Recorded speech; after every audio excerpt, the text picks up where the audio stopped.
Hey guys, I'm going to show you how to fix this problem. So in the first step, click here and search for services. Then click here to open it. It will open new window. From the given list, search for Windows Event Controller.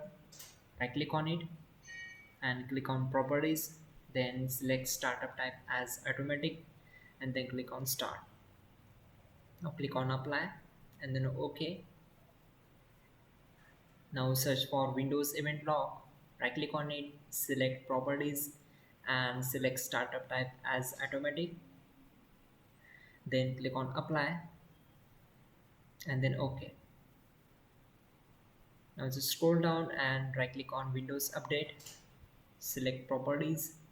Again you have to select Startup Type as Automatic.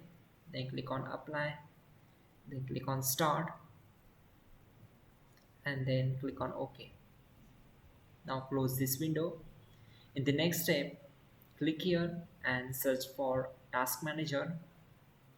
Click here to open it. In the Task Manager, click here and click on Run New Task and then click on Browse. On this window, click here and open C drive. Then open Windows folder.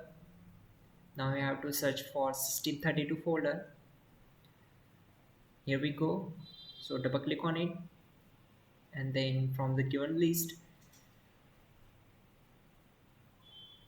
search CMD, then click on it and then click on OK. Now click here and type space dash dash update and then check this box and then click on OK. It will open command prompt window.